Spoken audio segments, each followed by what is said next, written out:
What's up, everybody, and welcome back to Fireside Rangers. I'm your host, Anthony Rivardo. Happy Halloween, everyone. Welcome into the Fireside Rangers Halloween edition episode. We're going to be recapping the first month of the NHL season for the New York Rangers. I'm joined by my co-host, first up, Eric Wilson, the Anakin Skywalker version. Next up is Will Cohen, the construction version, the construction worker version. And then we have Colin Alcabes, who I think is some sort of a ninja. I'm not exactly sure. No. But we'll go ahead and dive into our costumes and, of course, dive into our New York Rangers in today's episode. But before we dive into all that, make sure to leave a like if you do enjoy. Subscribe to the channel if you're new. Ring the bell so you don't miss an episode. Comment your thoughts on the topic down below in the comment section. And if you listen on Apple or Spotify, make sure to leave us a 5-star review. And go ahead and follow us on all of our social media channels at Fireside Rangers. Without further ado, Eric, I will start with you. Happy Halloween. How are you doing? And what are your first impressions on the Rangers' first month of the season? Happy Halloween to everyone out there celebrating today. I am Anakin Skywalker, the best Jedi in the galaxy, just like the Rangers are the best team in the NHL. Not statistically just yet, but emotionally, morally, and, mentally. But I'm very impressed with the Rangers so far this season. It was a great month to start the year, and I'm looking forward to a lot of good things down the line. As am I. Will, how are you doing today, my friend? And what's up with the hard hat?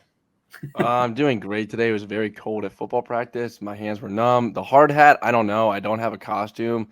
But I have a hard hat. So, I thought I'd put it on and be a construction worker. It's very basic, but looks real snazzy. I love it. Colin, how are you today? And what is this costume? I need an explanation. I'm good. And have you never seen the movie Dodgeball, the Purple Cobras? If you could dodge a wrench, you could dodge a ball. God damn. It's a classic movie, man. We'll have to sit you down and watch that one at some point. But yeah, no, I'm a Purple Cobra.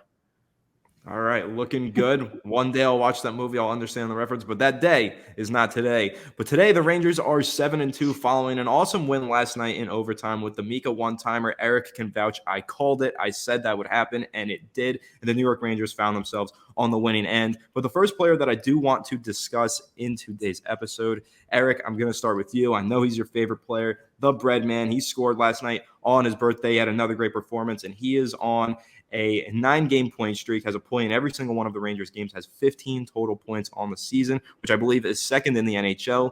How excited are you by the strong start to the season from Artemi Panarin? I'm absolutely loving what he's putting down so far. Not only did he score a goal last night on his birthday, but he had 2 other assists to go through with it. I think, Colin, you predicted that a goal and 2 assists from Panarin last night as well. We were just nailing all the predictions yesterday heading into that game against Winnipeg, but you're absolutely right. He scored in every single game so far. He's off to an incredibly hot start. And not only is he producing offensively, but he's playing defensively, and he's making a lot of great plays that we've never seen him do before. And, I don't want to say that Panarin is the only thing that's bringing the Rangers success, but if he wasn't playing the way he has been, this could have been a very different month. So shout out to Panarin, the best player in the NHL. He is second in the league in points right now, only behind Jack Hughes by like 3 points, but who cares about him? He's not good anyway. Totally. So one thing that I do want to point out before I jump over to get your guys' takes, Will and Colin, Artemi Panarin in the postseason, really, really bad performance, very long hair. Now Artemi Panarin bald and is unstoppable. Will, what are you seeing from Artemi Panarin in this first month of the season? And more specifically, as Eric just mentioned, we've seen more from him on the defensive end, and I want to hear your take on that. Yeah, in the first game of the season, he really came out guns a-blazing on defense. I know he made a really good play against on Owen Power along the boards to set up, I think it was Hedl, and then he missed the goal. But Panarin's playing a lot more looser this year, and you can really tell in his game, and you can tell that it just seems like he seems like a completely different player in the last 2 years when Gallant was the coach. He's shooting the puck more. He's finding, ways to get into inside the perimeter instead of just staying outside. And last year we saw when he would enter the zone, he would come in, stop short, and pass the puck. But now, he's making good zone entries. He's cutting hard to the net, cycling the puck a little bit more.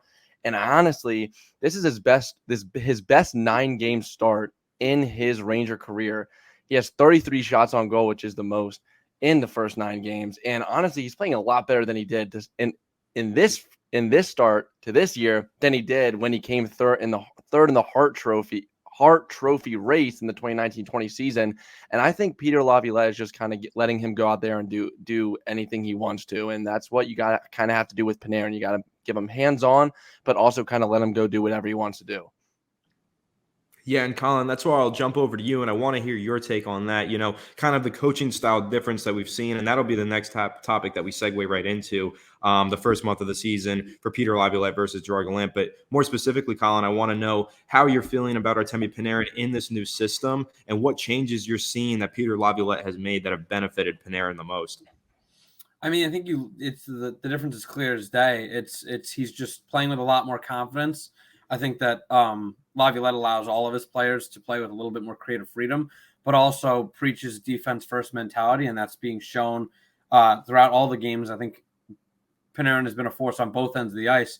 I think you could look at the last couple seasons and be like, the effort wasn't there on defense from Panarin necessarily, which is why, especially when Kane was to join the team, that second line struggled because they're both not necessarily known for their defense. And when you put two guys who aren't too good on defense on the same line, obviously you're going to get some struggles.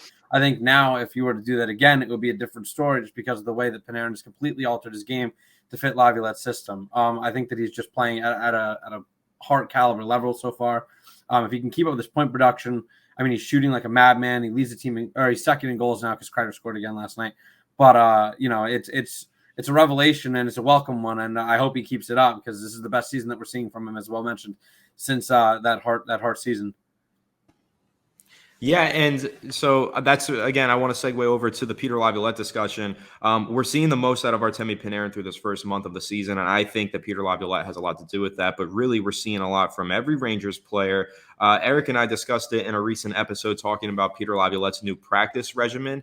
That was some really interesting stuff revealed by Molly Walker of the New York Post. She dove into how things have changed and interviewed a bunch of the players. And they mentioned there's a lot more competition in the practices. Those skills drills are very much competitions between each individual player. And Chris Kreider, Mika Zibanejad, everybody was mentioning that it's propelling them to play better on the ice and really turn in more important performances because they're not just going through the mundane routine of every practice, which they were kind of alluding to Gerard Gallant had them doing, going through the same routine every time. They're saying that it's a switch up every single practice. You never know what you're doing, which drill you're running, and that's really helped them stay on their toes and focus in on each drill. And I think we've seen a very focused Rangers team. And Eric, I want to know how you feel about that, how you feel about Peter Laviolette's coaching style, what you're seeing from the Rangers. They look really motivated and focused in to me. And I have to ask, after this first month of the season, is this where the fun begins?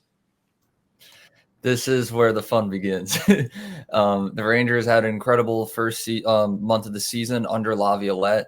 I know I've said it a couple times. I'm always honest about it. When we first hired him, I was a little concerned. I think, Colin, you yesterday on the live stream put it the best, where it didn't seem like we were going upwards. It kind of just seemed like a lateral move. We were just going to get the same thing again, just with a different guy behind the bench. But so far, we're looking at an entirely different team. Laviolette is bringing the best out of all of his players. Like, kind of just to bring it back to Panarin. Who knew Panarin could ever be making like elite defensive plays?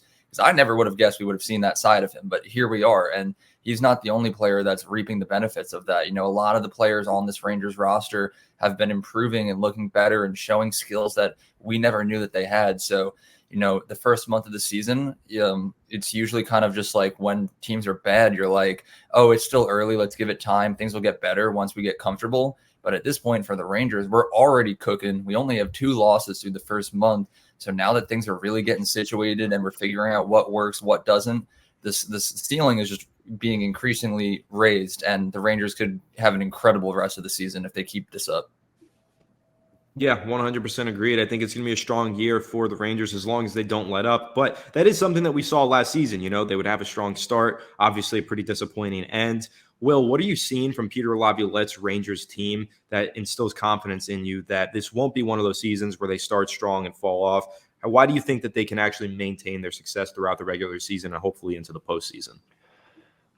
They've faced some adversity. I mean, not every game has been good for them. They had the game against the Canucks. It wasn't great, but they still won in overtime. The game yesterday, it wasn't great. They still won in overtime. They're still finding a way to win. I feel like under Gerard Gallant, when they're down, they just kind of turtle and that's it. They didn't really. I mean, there were some times they'd come back and you'd be like, oh my God, this team is great. It's, all this, that, and the other. But most of the times they would turtle and that was it. But under Laviolette, it seems like they're really pushing, even when they're down. they still look like they're good. Like even when they're not playing their best game, it still looks like they're trying. They're obviously still trying to win. They don't look bad, but they obviously don't look good.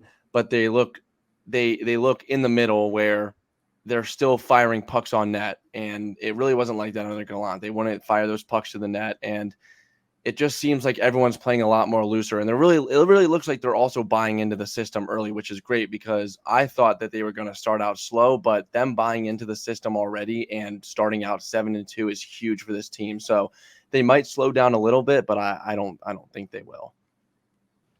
And Colin, how do you feel about that? Do you think that this is a situation where the Rangers might slow down towards the end of the year? I mean, personally, after seeing them go on this road trip and just sweep it, I'm feeling pretty confident that this team could face any adversity. But of course, it is still early in the season. So I guess more of what I'm asking you, Colin, what kind of cracks are you seeing in the foundation potentially that you think, whether it be the amount of penalties that the Rangers have been committing, what do you see in the foundation right now that Laviolette needs to try to shore up here so that there are no problems come season's end? So the only thing that I can really think of would be the undisciplined play. There's been a couple of penalties that they've taken where it's just been head scratchers. I know Eric mentioned it last night. But other than that, I mean, you look at this team, you look at the start they've had. It's one of the better starts in recent memory. I said last night, going back to when Alain Vigneault was the coach. I mean, we struggled last season. We all remember the infamous helmet throw.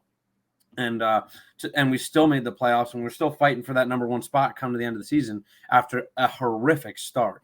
So I think to get a start like this is huge, and I think it just shows that this team is hungry, and under their new coach, they're ready. And I know that there was a quote, I think Trouba said it, and Molly Walker reported it on Twitter or X now, but it was saying that after that Nashville game, they were trying to find their identity and find themselves, and after that Nashville game, they think they found it, and I mean since then they've been pretty good. So, hopefully they can keep that chemistry up. They're showing a lot of heart and a lot of fight. They're fighting through the adversity, and that's great.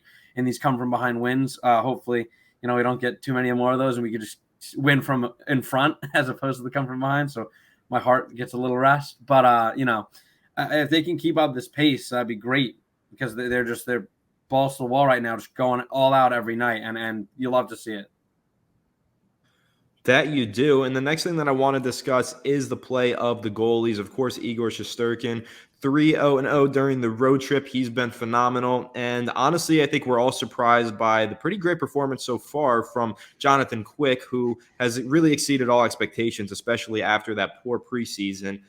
Everybody was pretty down on Jonathan Quick. There was conversations about some of the other guys in the prospect system or over in the AHL. Should they get called up? Should Jonathan Quick not be the guy to back up Igor Shesterkin? I think he put all those questions, he answered them, put all worries to bed in this first month of the season. It is still early. I'm going to keep repeating that on every point that I make. But Jonathan Quick has looked great so far. And, of course, Igor Shesterkin has looked like the elite goalie that he is. But Eric, what are you seeing from these goalies, and how are you feeling about both of the performance of Shesterkin and Quick so far this season? I mean, I want to start with Quick because you're right. He has been the surprising one. Preseason wasn't the prettiest, but I think we all kind of had an understanding that it was just preseason, and no matter what we saw during those exhibition games, we would have seen some sort of significant improvement once the games actually started to matter. But at the end of the day, I don't think any of us could have predicted what we've seen from Quick so far. He's looking like he's back in his prime. Has 2 games started and already 1 shutout over a pretty talented Edmonton team. So just 10 out of 10 from him so far. Hopefully you'll get a couple more starts this upcoming month just to give Igor a little bit more rest. But on the subject of Igor, me and Colin briefly discussed this last night, but this might be a controversial take, but I don't think this is one of Igor's best seasons. Now, I don't want to say it's a bad season because, as we pointed out yesterday, a bad season from Igor is still like a different goalie's like career here where you'll never see bad Igor. But just based on what we've seen in the past, the year that he won the Vezina, I know that his ceiling is a lot higher and he can be better even though he's still playing really, really good. So I'm not going to say that I'm underwhelmed by Igor, but for the month of October heading into the rest of the season, I would like to see a little bit of an improvement. That's an interesting take. Will, I want to hear how you feel about that. Do you see the same thing? Are you thinking that maybe this isn't the elite Igor, or at least not the same caliber Igor that we saw last year? Are you kind of in the same boat as Eric, or do you maybe have some sort of disagreement there? I think when Igor's in net, the Rangers do have a lot of defensive lapses, and it's kind of been like that the past couple of years where, I mean, they'll have defensive lapses, but he'll make every save. But I mean, this year's a little different. I mean, he has let up 17 goals. I think he's allowed 17 goals so far. But I mean, the game against Columbus was a little different because a lot of them were tapping goals. He didn't have Ryan Lindgren there, and the defensive pairing, were a little wonky. Same with the Nashville game. Everyone just didn't play well, and it kind of they kind of left them out to dry. But I think Igor's Igor, and I think he will get better as the season goes on. Obviously, it was just a little bit of a rough start to the season. I know Henrik Lundqvist, he also had slow starts to the season as well. Usually that happened, but, it's sometimes for a goalie, you got to get – when a defense is trying to find their system, it's a little harder for a goalie because, they're trying to find all their assignments in the beginning of the season, game in and game out. So, but I think once the defense really gets going and which they have been getting going, I think Igor will be a lot better. And he showed it during the Vancouver game as well in that overtime. I mean, if Igor wasn't in net for that overtime, he probably would have lost. I mean, he made some beautiful saves. So he's starting to look like he's getting better, and obviously it was a little bit of a slower start. Yeah, and Colin, what's your take on Igor's start to the season? I mean, you look at Igor, and whenever he's in net, Rangers always have a chance to win. He'll steal you games. He won't ever really cost you games. So even at this, what I would say, like lower level of play from him, as I mentioned yesterday and Eric brought up, it's still elite level hockey. Obviously, there's a few that he wants back. I'm watching the games. He's had a couple of lapses himself. I know the defense is to blame at times, but just to mention the two last night, I thought weren't the strongest goals. The first one was just a snipe, but I thought his positioning could have been a little bit better. And the wraparound goal by Ehlers, I feel like that's all him. He was there. It was just a misplayed puck. A 905 save percentage from him and a 2.56 goals against average, high for the goals against average, low for the save percentage. I think that you can expect those numbers to bounce back, but I do think that they are a little low than we're used to seeing for Shesterkin, but he's still winning the games. He's 5-2. He hasn't really blown any games for us single-handedly. And the games that he has struggled in have also just been a large part due to the defense still finding their footing, as well mentioned. But with new players coming in and a new system being involved, everybody's just starting to gel. And I think you're starting to see a beautiful thing happen where everybody's coming together all at the right time, and they're starting to figure it out. So. Yeah, I will say my take on it, Igor Shesterkin, I don't necessarily think that I've seen any type of step backwards. I know, Eric, you're saying even if he's a little bit down right now, he's still playing at a better level than every other goalie. But I don't really see that because I think on some of these highlights from these most recent games where he was stealing certain goals, there were shots that looked like obvious goals were going to be scored against the Rangers, and he stole them. And it looked like prime Igor Shesterkin. It looked like the Igor that we all have come to know and love. But I do want to talk about the kids real quick. I know that we're pushing up on the 20-minute mark. And Colin, I know you got somewhere to be, but I do want to talk about the kids before we wrap up here because we are seeing, I think, a breakout campaign from Alexis Lafreniere. I think Capo Caco, maybe the points aren't really reflecting how well he's playing. And Filipino, I still think, is playing at a high level. So, Eric, what is your take on the kids here? And, more specifically, how do you think Peter Laviolette is helping propel this Alexis Lafreniere breakout season? Yeah, well, just on Laviolette first, he's doing the one thing that all of Rangers fans were begging for since all the kids were drafted, but no other coach would do, is give them full-time top six roles. In the past, we've seen like flashes of Kakko on the first line. Lafreniere plays like 2 games on the second line. But then at the end of the day, especially under Gallant, all the kids would just be put back down onto that third line and the kid line, which, yeah, it was good during like that one playoff run, and they had flashes of success after that. But if I'm being completely honest, like they weren't like a consistently above average line. And I think when you look at all the kids this season, is the ice time helping them in the top 6 roles? Absolutely. But I think there's positives and negatives from each of the kids so far. Like Capo Caco is looking stronger, looking more confident, but doesn't really have the points to show it. Philip Hedl has like 1 million assists or so. Like he's like 6 assists in 9 games, but he hasn't found the back of the net yet.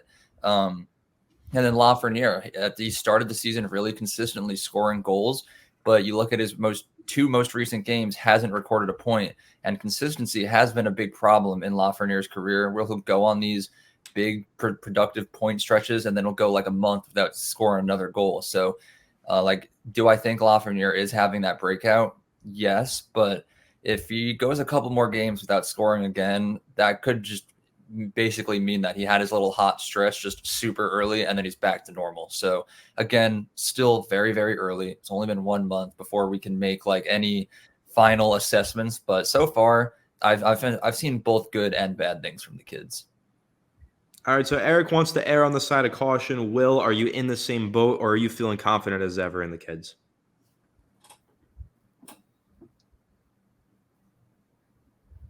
Colin, how are you feeling about the kids? Are you still confident? Are you erring on the side of caution like Eric? Or are you confident as ever? I'm pretty confident. I think that they look good. I think that Kakko, I think his points don't represent his play.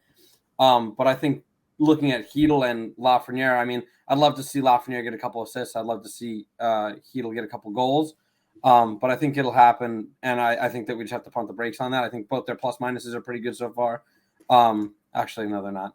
Chytil's a +0 and Lafreniere's a +1, but they'll be fine. You're playing with a world-class talent. We mentioned it before how good Panarin is. The points will come. I'm really not worried about them at all. I think that Chytil's looked a lot better with the puck this year, and the passes have been absurd, through the tightest windows, almost the same as Panarin.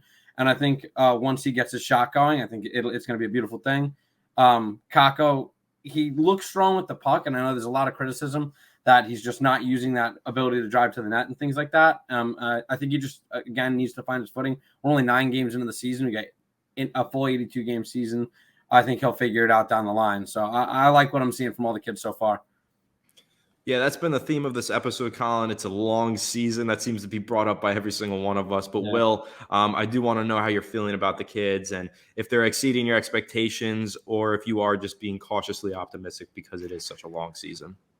I think Chytil and Lafreniere, well, I knew Chytil was going to have a breakout season, but Lafreniere is definitely, we all thought he was going to have a breakout season too, and he is so far. His zone entries have been a lot better. Stick handling, he looks a lot more confident, playing with a lot of swagger. And being on a line with Panarin, like a world-class player like him, like we've said before, is going to help your game a lot. I mean, like Colin said, you want to see him get some assists, but he's had 4 goals already, and they're not like those little easy tap-in goals. They're from out far. Some of them are tap-in goals, but they're from out far. But he's also But I think the biggest kid I have a issue with right now is Kakko. I mean, I haven't really seen enough from him, but I also think that first line hasn't really gotten going yet. I know Mika Zibanejad, it took him till game 9 to have his second goal and game 8 to have his first. So, it's taken him a little bit to get going. And I think once Mika does, and I think he is now, we'll really see Kakko put points on the score sheet. And, but I think they're all playing very well so far, and obviously it is a long season, so we'll see how it plays out. But I like what I've seen so far. As do I, and I will say for Alexis Lafreniere, he is slowly turning into one of my favorite players on this team because he wears the number 13, which is maybe my favorite number, and he's a real beer drinker. So I do love Alexis Lafreniere, and I do like the way that he's playing this year, and I am all here for the Alexis Lafreniere breakout campaign. But Eric, the next player that I do want to discuss here is Will Coley. That was a player that it was a little surprising seeing him get brought up onto the NHL roster. Many fans, myself included, didn't think that would happen. But he is on the Rangers roster, and I think he's playing some good hockey, but I want to get your take on how he started the season. Yeah, I mean, he's played great hockey, and he doesn't have a lot of points. He only has 1 goal to his name. I don't think he's recorded any points since then, other than a goal that got taken back. But, that's not why the Rangers called him up. If they wanted someone to score a bunch of goals, they would have called up Brendan Othman to start the season. But there was no room for him. The Rangers already have their point producers, and they needed someone who's bigger, more physical, and is going to make the dirty plays that, well, not dirty as in bad plays, but these physical, aggressive, gritty plays that no one else wants to do. And Will Coley has seemed to be that guy so far. So I have pretty much nothing bad to say about Coley. He came in with a specific job, given by the Rangers to do, and I think he's done it perfectly so far. He's not the type of player you're going to see on the highlight reel, probably not once at all this season, other than when he scored his first goal, but it doesn't matter because you need those grinders, you need those big physical players to get the job done. I'm in agreement with that. Will, what are you seeing from Will Coley that you like? And after 1 month of the season, are you feeling like the Rangers did make the right decision bringing him up to the NHL roster?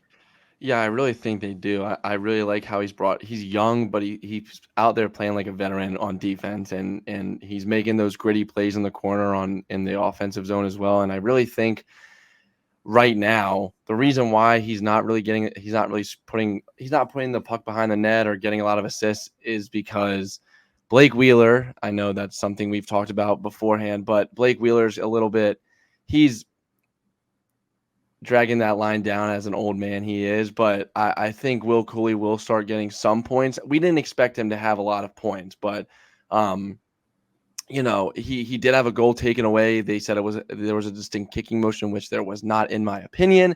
But I really do like what I'm seeing, and I think that third line, if Wheeler can get going, they will be a force out on the ice. Yeah, and for what it's worth, Blake Wheeler, the next player that I want to segue into and discuss, so I'm happy that you brought him up, Will. But Colin, I do want to hear your take on Will Coley and the way you think that he's playing to start the year.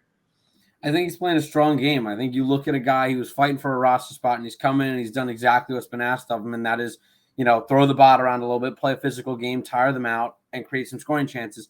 And I think they've done that. Unfortunately, they haven't cashed in on a lot of those scoring chances yet. I think a part of it's bad puck luck. I think a part of it is also they're just on the third line getting less minutes, therefore less time to make those plays. Not to mention that every time Trocheck gets out there, as I mentioned in the live stream yesterday, he seems to be on this pattern of take a penalty, draw a penalty, hit the post, and then repeat. So, it's tough when you're out there and then, a penalty gets called, or all of a sudden now you're on the power play and your ice time is even more so limited. But I think I love what I've seen from him so far. He's just going out there, skating his hardest, skating like he wants to be there, and he knows at any point that he could be sent down. And I think that gives him a little bit of an edge that he's playing with his life on the line and his heart on his sleeve. And I think it's great. Yeah, I'm in agreement. I really like what we're seeing from Will Coley, but I don't like what we're seeing from Blake Wheeler. I know a lot of Rangers fans are feeling the same way. Blake Wheeler, an underwhelming factor for the Rangers so far this season. And Eric, you just look ready to discuss. So how are you feeling about Blake Wheeler's underwhelming performance through the first month? If anyone who's watching this video has ever tuned into any of our live streams, they'll know exactly how I feel about Blake Wheeler. Because every time we do it, I sit here and I'm like, he sucks. I don't like him. He's not scoring points. And everyone just keeps saying like, oh, Eric, it's only been this many games. He's going to score his first point tonight. Well, guess what? We're a month in and he still hasn't scored that point yet. So I don't know. He's not good at skating. He's slow as all hell. He just skates around in circles. Looks like he has no idea what he's doing. He doesn't produce points, and he doesn't make up for it defensively. I've heard people say, like, how come you're not being critical of, like, Nick Bonino, another scoreless forward? Because Bonino wins faceoffs, and he's great on the penalty kill. Trocheck, not Trocheck. Wheeler provides absolutely nothing. And I'm getting so heated that I'm mixing up my players now, so I'm just going to pass it off to Will. Do I just start talking? Okay, my bad.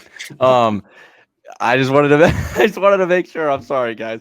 No, I do like how Eric brought up. A lot of people do say that about Nick Bonino, and it's like Bonino's a fourth line center who wins faceoffs and is great on the penalty kill, and he's blocking shots. Blake Wheeler does nothing good. He does nothing good. He's an old man. He can't skate. He doesn't know how to create chances. He is terrible. He looks lost for the entire game. I cannot stand him.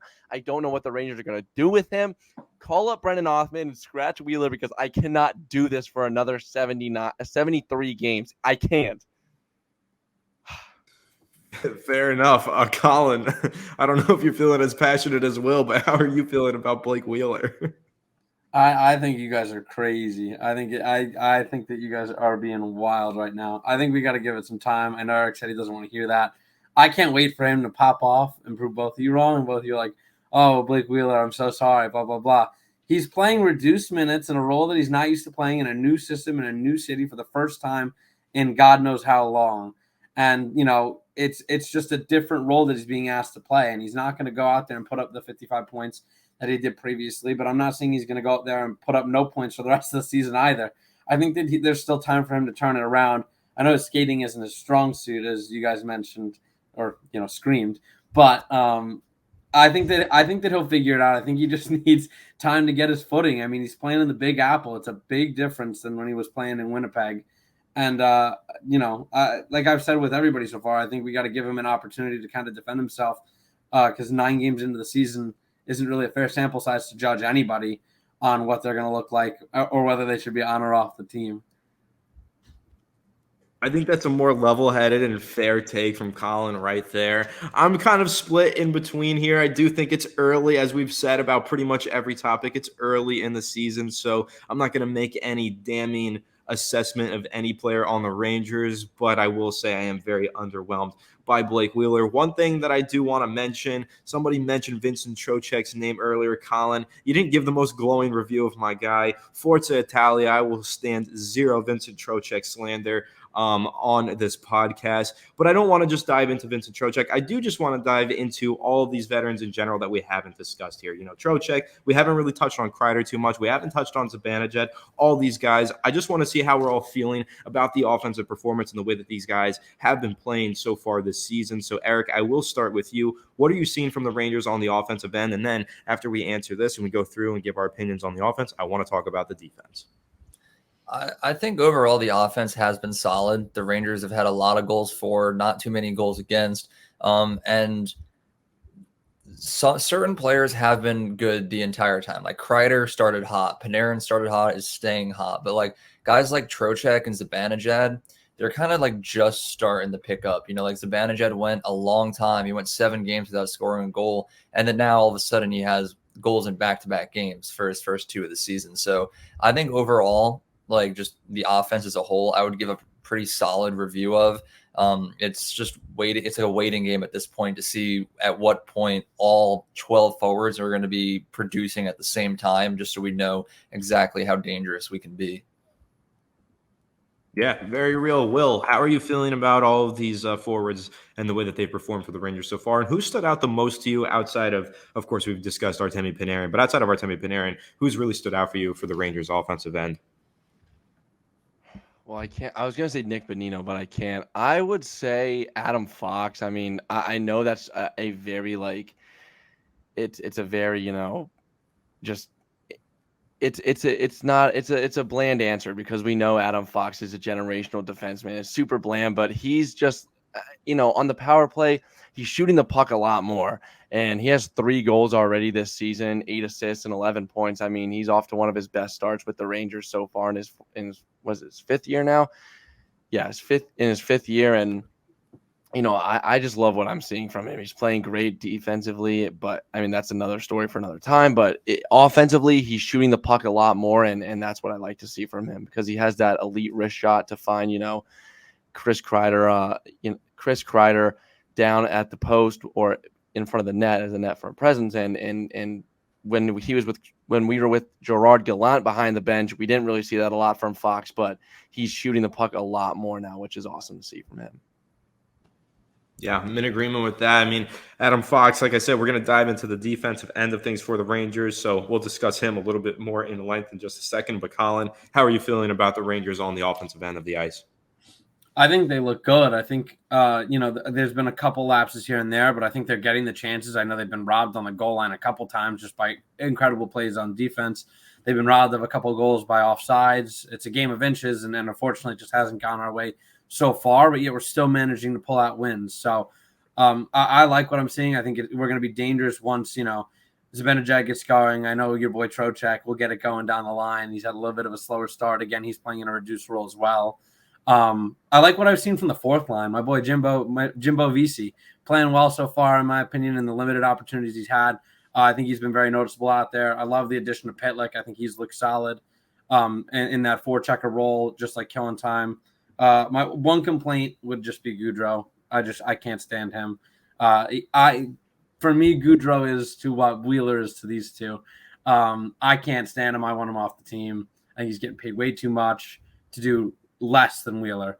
And so, that would be my one complaint. But other than that, I mean, once these lines like really find their footing and get going and start to develop that chemistry, I think it's going to be dangerous, because I think a lot of these guys are playing with people who they haven't really played with before. And it's still working out for us now, but down the line, when they have that chemistry and that camaraderie, I think it's going to be insane. Yeah, and I will say, I'll throw my take out there on Gaudreau. The penalties that he's committed so far this season, just his performance in general, it has been underwhelming. I think I'm in the same boat as you, Colin. Maybe not as intensely. I'm not like just get him off the team level, but for what he's getting paid, he's definitely not living up to the hype. He's totally underwhelming and not meeting his expectations for his salary. So the Rangers definitely need more from Gaudreau, and if they don't get more, I do think that they're going to have to start looking and making some decisions on whether or not he continues on the NHL roster here. So I think it's a good thing that you mentioned him and pointed him out, because, like I said, the penalties in particular that he's been committing have just been ridiculous and have been really costing the Rangers or putting them in some really trying circumstances. But now I do want to transition over to the defensive end, like I said, Eric, and get your take on some of these Rangers defensemen. Will already mentioned Adam Fox. We already know he's the GOAT. But KeAndre Miller, I think, has performed pretty well so far this season, and I just want to see how you're feeling about the Rangers defensemen in general.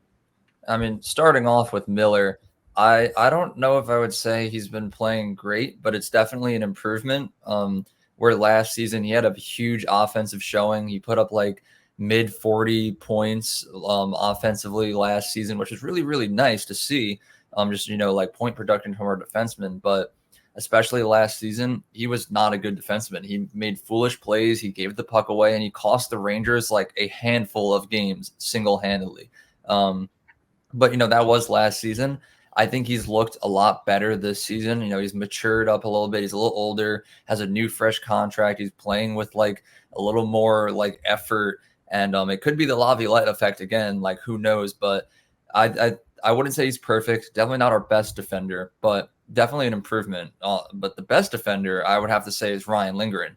If we're just not considering Fox a part of this equation, because he's above and beyond our number one star there. But Ryan Lindgren, very underrated player, doesn't really shine offensively, but he's like the only defenseman who I can confidently say can like save us games day in and day out, where he's making blocks and he's basically just keeping the puck out of the net by himself. He's a defensive genius, and he's strong, gritty, not afraid to fight anyone. And I got nothing bad to say about Lindgren, as always. Yeah, I mean, you're totally right about that. But Will, what are you seeing from some of the defensemen? I know one player that you have had particular interest in is Gustafsson. How are you feeling about the way that he's played through the first month of the season in particular? I like him. He was my favorite signing this season. There's been a couple times where we've had he's had some defensive lapses, and he's had some lapses that have led to goals in the Nashville game. I think it was Colin Smith, the first goal. Gustafsson just blind pass back out of the zone. Colin Smith comes out of the box, scores first two goals of the game. But I like him a lot. I know Colin doesn't, because you kind of want a defensive defenseman on the third line, but I think he's helping Schneider out a lot in finding his defensive game. I know Schneider has 2 points so far, which is good for him, I would say, but I do like Gustafsson a lot. He's everything that I thought he'd be for the Rangers, and not so much in the defensive zone, but offensively, he's everything I thought he'd be for the Rangers.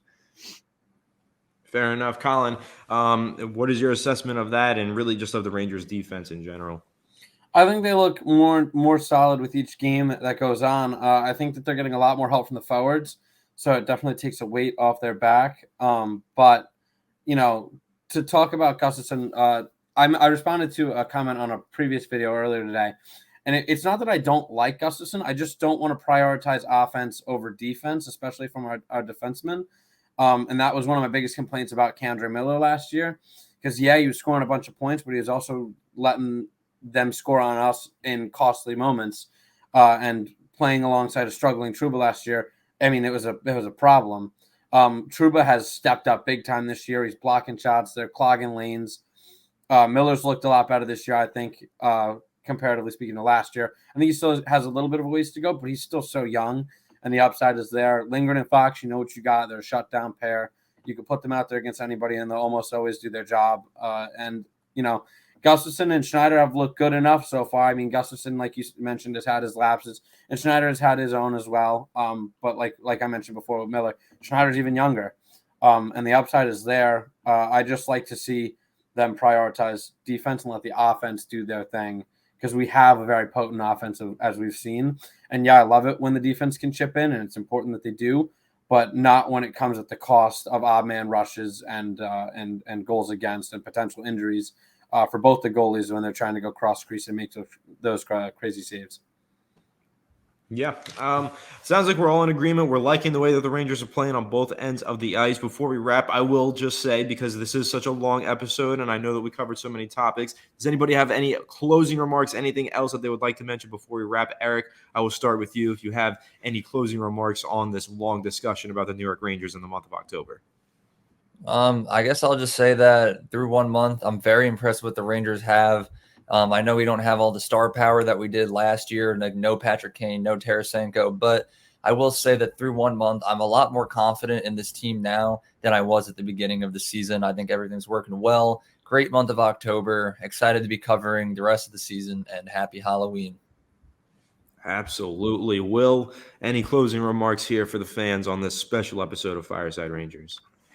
This is going to be controversial, but Panarin's hotter without his hair. He's hotter bald. That's all I got to say. I can't say that I disagree with you. Colin, any closing remarks here in this episode? I think as New York sports fans, we're all very volatile, as we've noticed from my co-host above me and to the left of me. But I think just trust the process, man. There's a lot of good hockey coming our way. I think we look good now, and this is just the beginning. I think that there's a lot of time still left to grow, and those lapses that you're seeing are going to start to become more and more minimal and few and far between. I think Igor is going to get better as the season goes on, as he always does. And I think that there's a lot of good hockey in store left for the New York Rangers. So do I. I think it's going to be a really exciting season. I love what we've seen so far. Hopefully, at some point throughout the season, Will does get his Wi-Fi fixed, and then we'll be smooth sailing from there on out. But that pretty much wraps this one up. We're all super happy with the way the New York Rangers are playing, but of course, we want to hear from you all. How do you think the Rangers are playing? Let us know down below in the comment section. Let us know on Twitter and on Instagram at Fireside Rangers. Of course, send us your Halloween costumes. Let us know what you thought about our Halloween costumes. And always leave a like if you did enjoy this episode. Subscribe to the channel if you're new. Leave a 5-star review on Apple and Spotify if you're listening over there. And that pretty much wraps up our special Halloween episode of Fireside Rangers. We'll catch you all on the next one. Have a good one. And let's go Rangers.